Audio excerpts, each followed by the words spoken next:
welcome back to another episode of the Catholic Buzz podcast. We're so happy that you're joining us again as we continue to talk about all things Catholic. My name is Father Daniele, and I'm joined, as always, by Josh Sullivan over here. Josh, what's up today?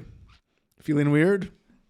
All right, we're going to go over here to Matt Van Milligan. How are you, Matt? I'm doing well. Matt, What is your favorite scary movie? My favorite scary movie is probably The Village. The Village? But it's Shyamalan. Yes, it's not a scary movie, though. It was billed as a scary movie. And it's I don't actually like scary movies, but I love it because it's actually... Well, there's a conclusion at the end. It's a thought experiment. You killed me. Yeah, just staring. Yeah, just staring out in the camera. For those of you just listening, they're probably wondering, why did Josh not say anything? Yeah, oh, that's right. I forgot we had listeners. We have listeners, too. I was staring at the camera. You just stared at the camera because... Creepily. What is your favorite scary movie? Ooh, I don't know. I got a lot of them. Yeah. I don't know if I could actually name one off the top of my head. Yeah. The Village is a good one. I like Village is a good one. Yeah. It's creepy. It is creepy. It's creepy, but it was I'm not billed going to as a ruin horror. the ending, but if you haven't seen it at home. But yeah, it's the ending upset me a bit. Yeah. Yeah. It's a little disturbing. Yeah.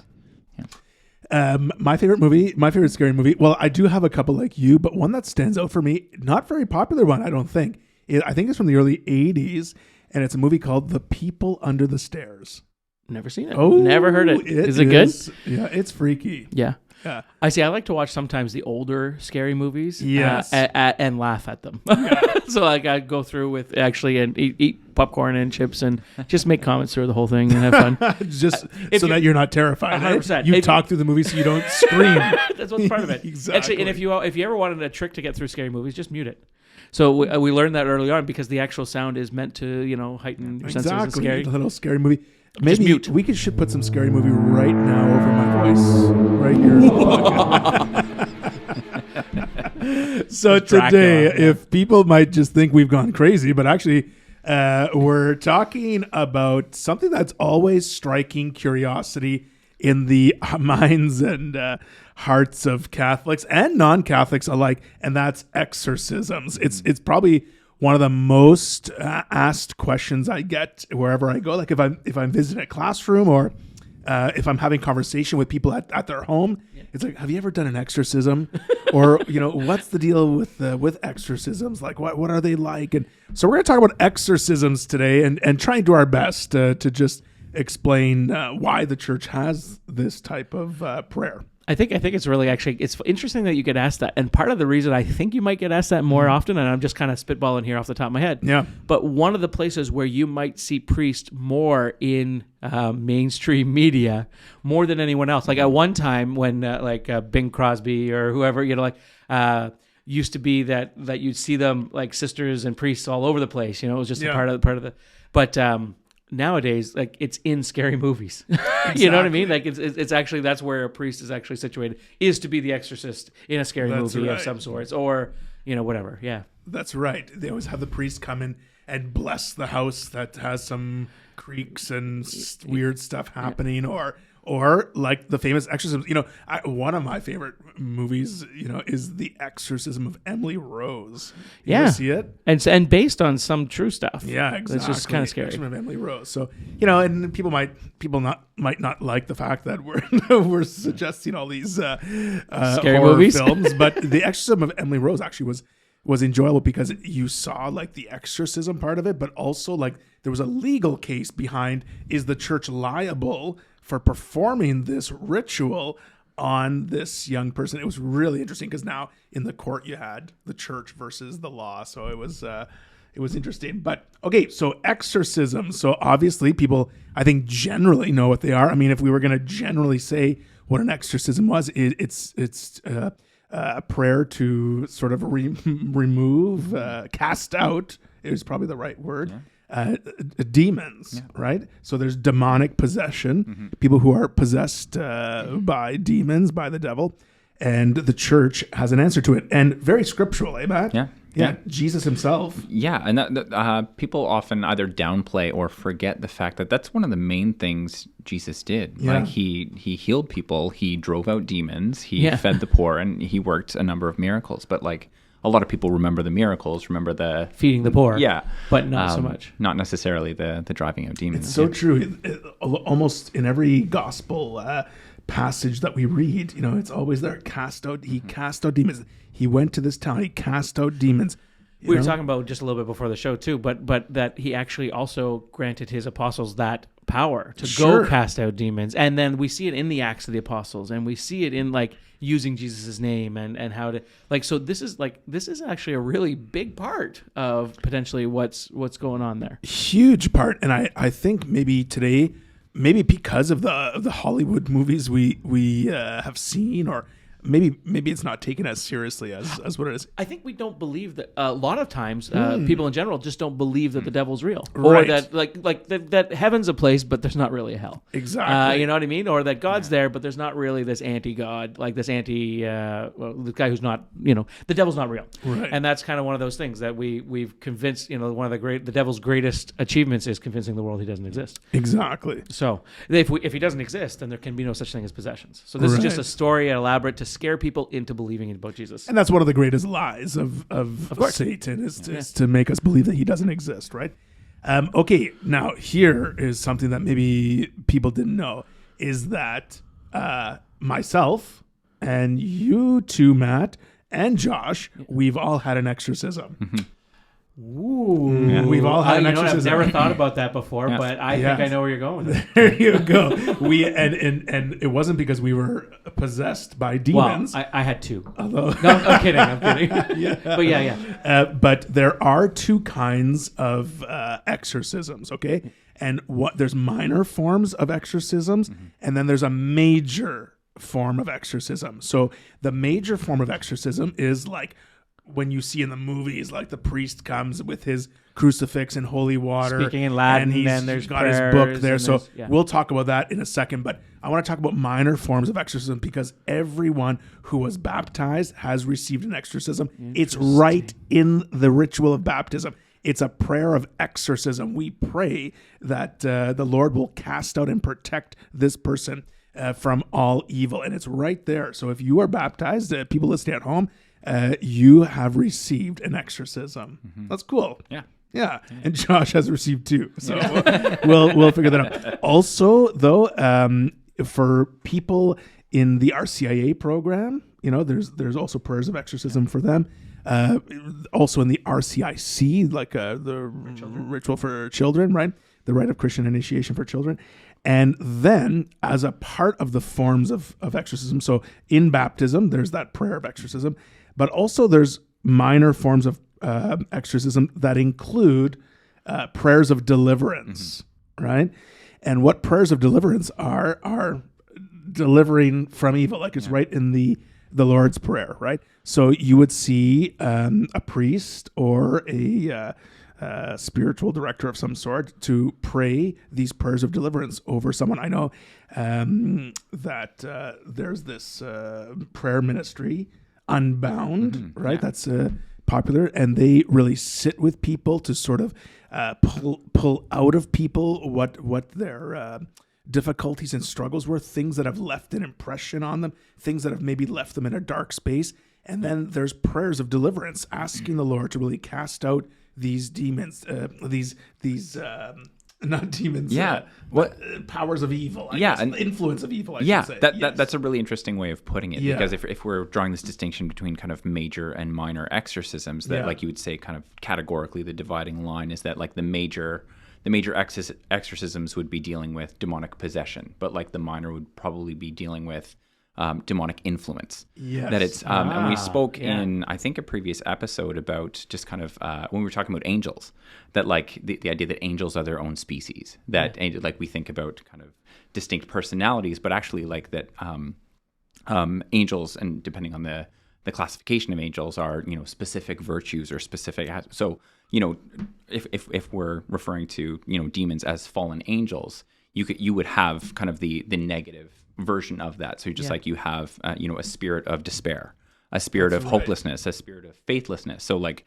this program is actually very, very good at kind of targeting those really specific areas and the experiences in our lives that have, allowed those spirits, to get a foothold or to influence us in, in a lot of cases, a very debilitating way. Yeah. So those specific prayers those targeted prayers of deliverance, asking for deliverance from a specific spirit, I think is a really good example of these kind exactly. of Because what I learned from the Unbound program, as the few times that I was in some over COVID, taking some online courses with them, right, was that the influence of that of something in their life, the power it had, like the grasp it had over someone, right, that really debilitated someone from living freely, like.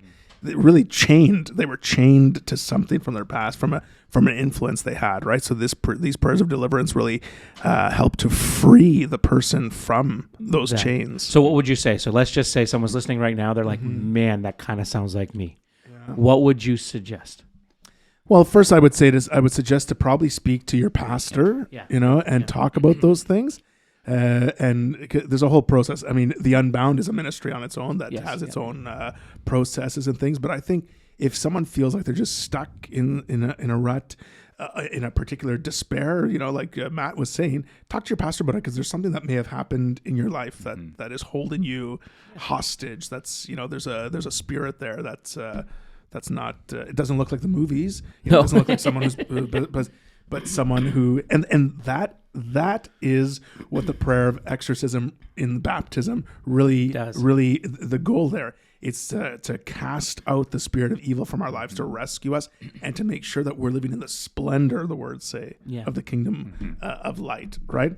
So those are minor exorcisms. Okay, that's one form of exorcism. The other one is major exorcism. Now, I think, misunderstandings about the major exorcism, because people just say, how do I get an exorcism? Like, I think I need an exorcism. Or, people will joke, my son needs an exorcism, or whatever it might be, And your printer's acting up, and you're like, my printer needs an exorcism. Got prayer on my printer, Exactly. And I mean, this is serious stuff, right? It's not like laughing matters for people, because people, like in the scriptures, are possessed. So I would say, what's another word for possession? Like overcome, owned by, yeah, right. I'm thinking if you possess something, you own it, and so that's another way of, like, the devil owns your soul, if you will. Yeah, and a lot of people are like, a lot of people's perception of exorcism is informed by these horror movies, or kind of like the sensational aspects of these movies. But like, one thing that they do kind of get right is that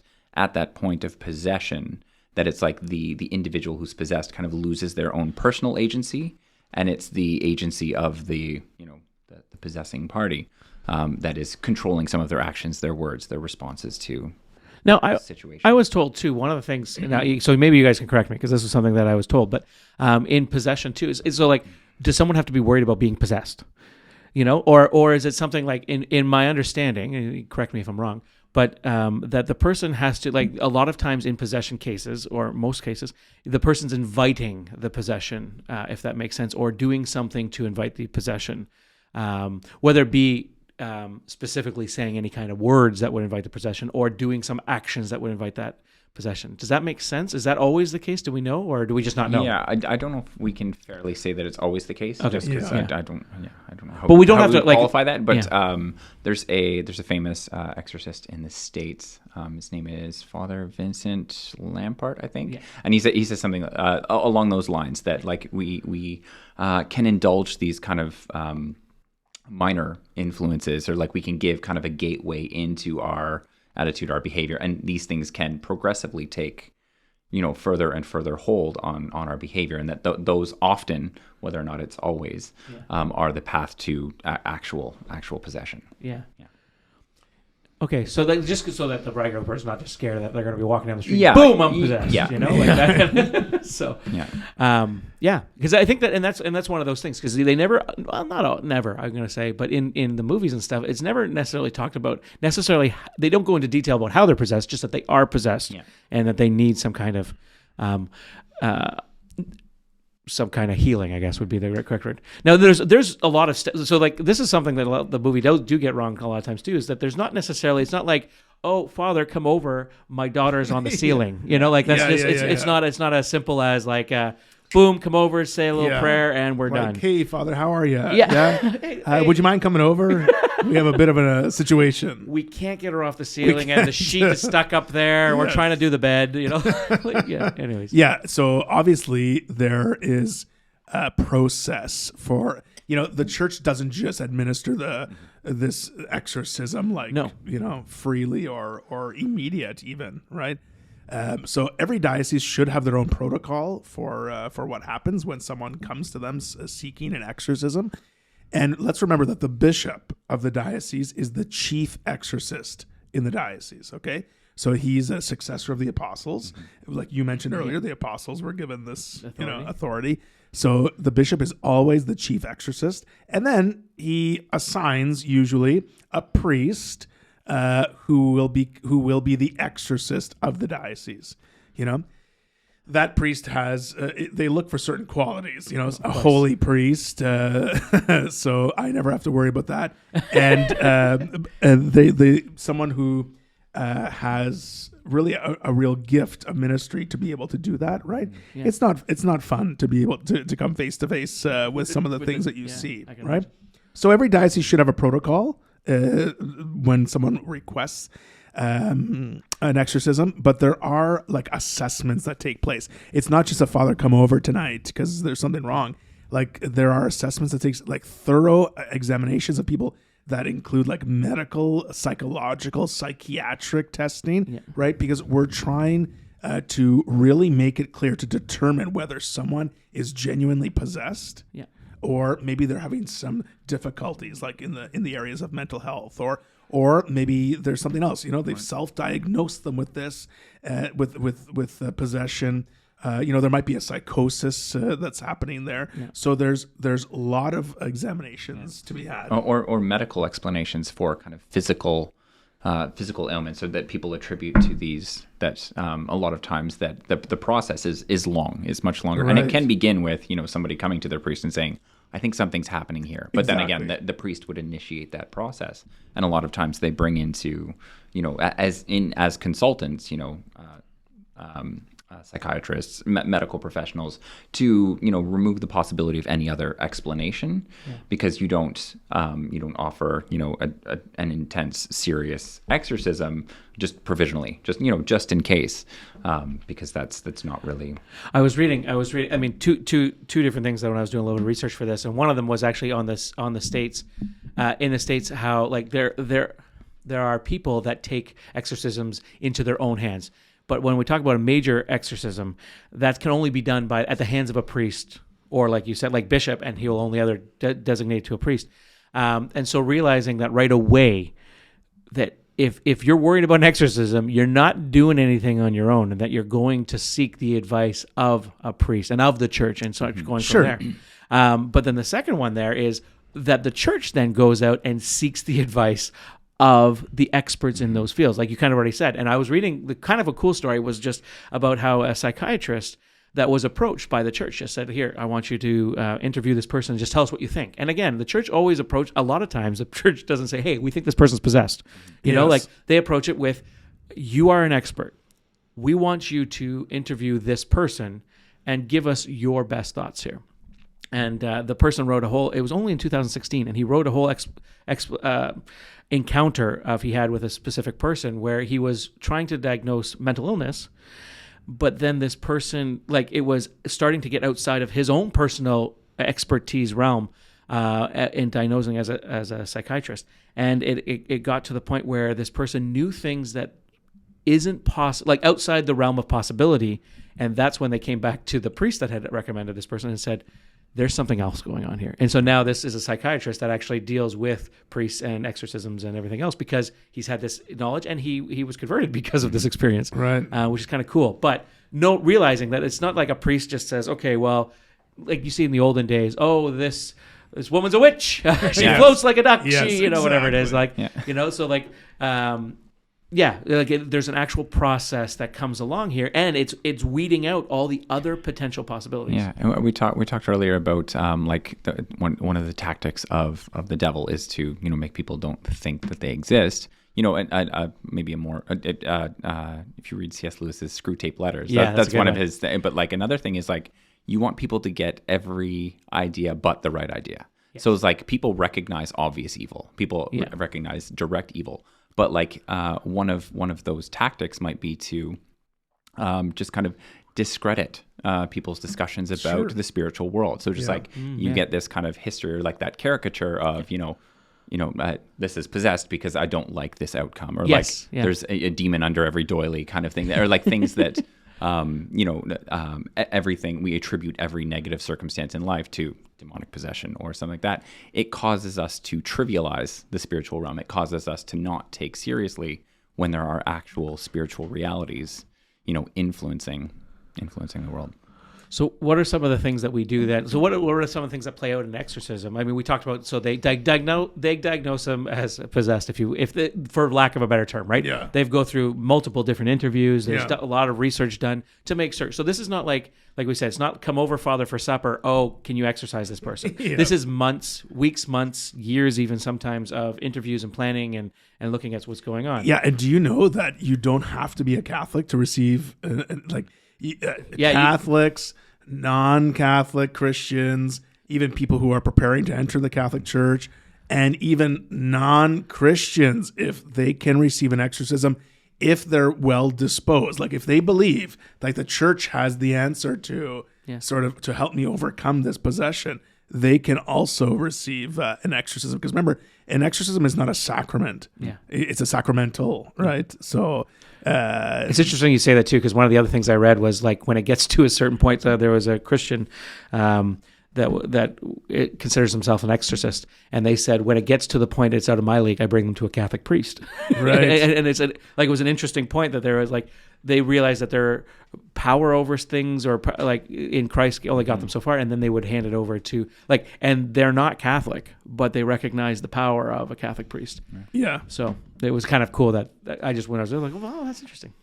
Another thing, unlike the movies, an exorcism should take place in an oratory or a church or somewhere where God's presence is there, is established, right? And be accompanied by the sacraments. And accompanied by the sacraments. That's a major part of it. Again, that the movies don't really show, but like the preparing an individual for exorcism. Like if these are the tools that are available to us, these are the strongest tools that we have. And a lot of people think about exorcism in terms of, get this thing out. Yeah. Yes. Rather than, but like, what are you putting back in? What That's are you right. placing? What like that if, exorcism is an opportunity for, God to show his glory to like, there's a necessary restoration that needs to happen there as well. And, the sacraments provide the key to that.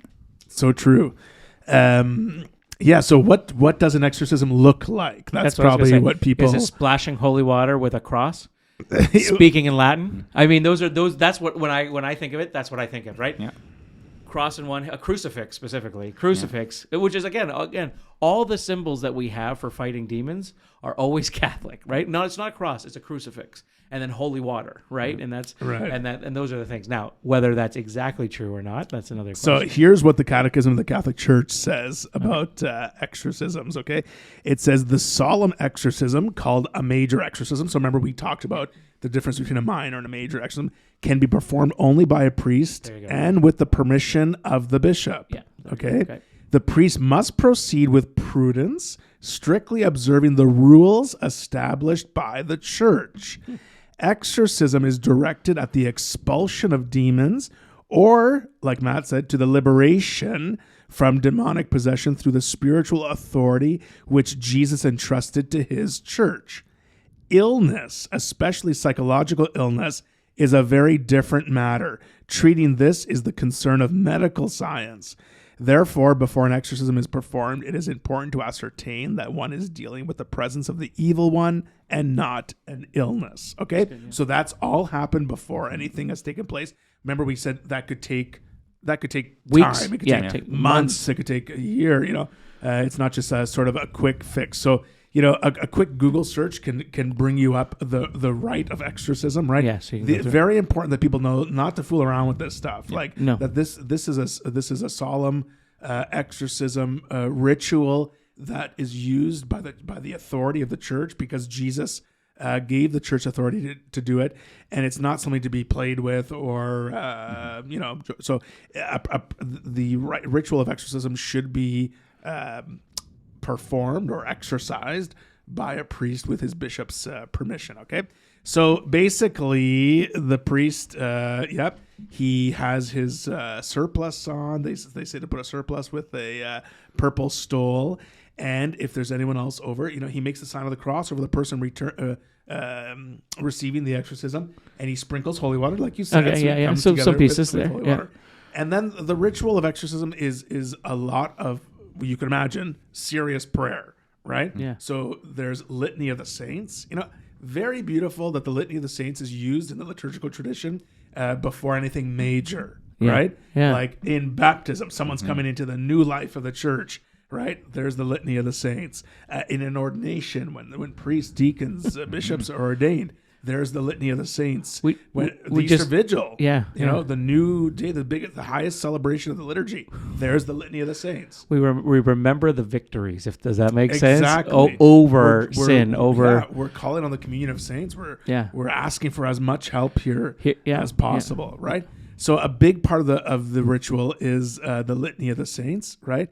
And then there are some prayers, right? And the ritual is available in English. Okay, it doesn't have to be done in Latin. Well, I don't think it's anywhere that it has to be done in Latin. I thought it had to be done. Again, But, remember, I'm not a trained Yeah. exorcist, right? So stop calling me for exorcisms, right? Then there are prayers there are readings from the scriptures, Psalms. There's more prayers that I know there's a reading from the Gospel of John. Yeah. Then the priest addresses the spirits themselves, right? To cast them out. It's pretty serious stuff. There's more readings after that from the other Gospels, from Mark and Luke, and it just continues. If you ask me how long an exorcism is, I don't know. Well, how long does it take? I don't know. Yeah. That's what I was going to say. And just something really quickly to point out that within this kind of major exorcism model, the priest addresses the demonic force directly. Whereas when you're talking about prayers of deliverance, the rule of the church is that you don't.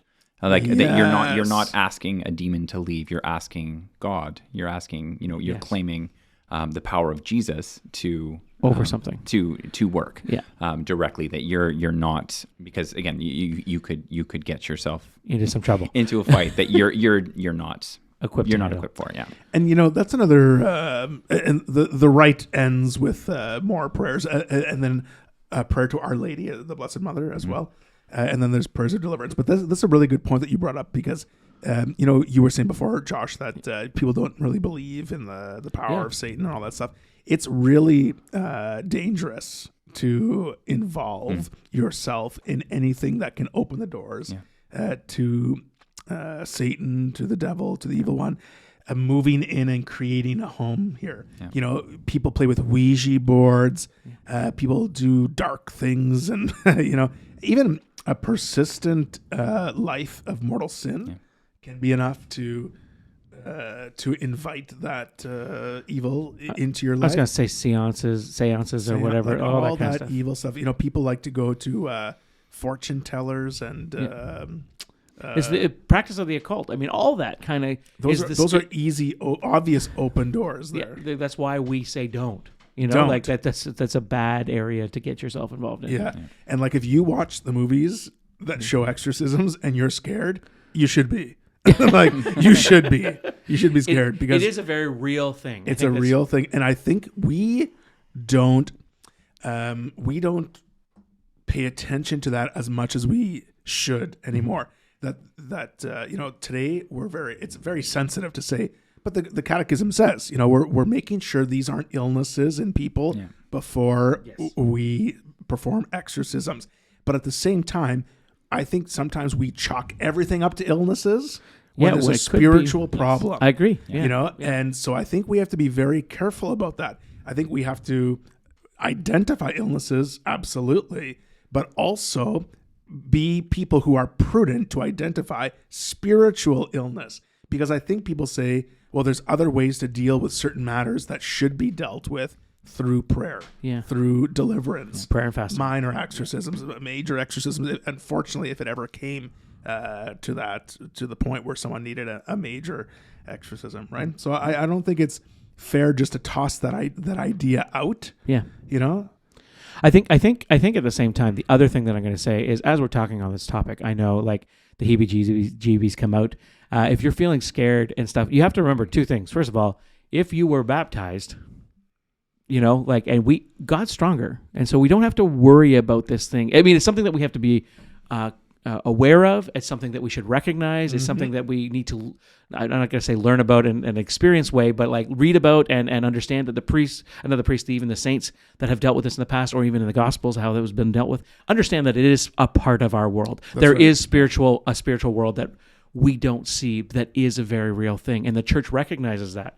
And even doctors and psychiatrists and stuff have recognized that, you know. However, understanding as well, if you are baptized and you're claimed for Him, then you whenever you feel scared, we have prayers of the church that first of all, whether it would be deliverance or just a simple Hail Mary, reminding the power that Mary's yes gave to the world, which, you know what I mean, like just Mary, the first Christian, said yes to Jesus, and so just repeating the scriptural verses of the Rosary, just that in itself, or the Saint Michael prayer, those little things, but for sure. And we're praying it after our Mass. I mean, that's great. But those are very simple, easy prayers that we have. Yeah. One of the Bible verses that my mom used to make me, you know, recite all the time when I was scared in bed or whatever else was, "Perfect love casts out all fear." Yeah. And so I would be under bed, perfect love casts out all fear, perfect love casts out all fear, you know. But as a little kid, also realizing now that no, perfect love, meaning Jesus, and you love me so much that it casts out the opposite of that, or the fear, you know. So you have no power over me, Satan. I'm His. Exactly. You know what I mean? I am Jesus's. I am. And I sorry, just to add on to that, what you said, like we need to approach this soberly. Like we need to. Yes, absolutely. But we can approach this with confidence. Like there is the tendency and the possibility to err on either side. That on one sense you like ignore spiritual realities entirely. Yeah. Or on the other hand, you attribute to everything is spiritual situation. Yeah. That there's a spiritual cause. What you're saying is like there's this idea, or like an idea that's portrayed in fiction, that it's like, you know, this is the battleground between good and evil, and then, you know, we'll see how it plays out in the end. But it's like, but no, we're claiming a victory that's already been won. That's right. That it's, you know, even if this discussion leads people to be kind of fearful, that it's like this we're not kind of waiting to see how this ends. We know that, and even the process of exorcism is appealing to, you know, a victory that's already been won. That you know, that and you know, a responsive fear could be, you know, giving into a spirit of fearfulness or something, and that's something that you can renounce. You can renounce that spirit and, you know, have confidence in that victory. Amen to that. And, you know, it's very important too, I would say, for people to keep crucifixes in their home, you know, to remind ourselves that we belong to Jesus, to look at them, maybe by your bed or whatever, and holy water. Yeah. Your parish always has holy water available in a tank, usually somewhere. Take some home, sprinkle it around your house. If you've not had your house blessed by a priest, have it blessed. Yeah. You know, I think these are beautiful things to help us, and they remind us that God conquers all things. God conquers all evil. God conquers all of our fears. You know, there's nothing that God can't conquer, and it's right from the right. Scriptures. I love the exorcism we all received at baptism. We're going to end with that today because we're out of time. But here's the words that we had at baptism when we received our exorcism. It says, "Almighty and ever-living God, you sent your only Son into the world to cast out the power of Satan, spirit of evil, to rescue us from the kingdom of darkness and bring us to the splendor of your kingdom of light. We pray for," you know, this person, Josh, child, "set them free from original sin, make them a temple of your glory, and send your Holy Spirit to dwell within them." Take The it out, Holy refill it Spirit in. dwells within us. I love it. Not anything else. That's all the time we have today. So remember, the Holy Spirit dwells within us, and you can send us a message at the Catholic Buzz Podcast at gmail.com, or you can leave your comments right on our YouTube channel or Facebook and Instagram. For Josh Sullivan and Matt Van Milligan, my name is Father Daniele. We'll see you next time on the Catholic Buzz.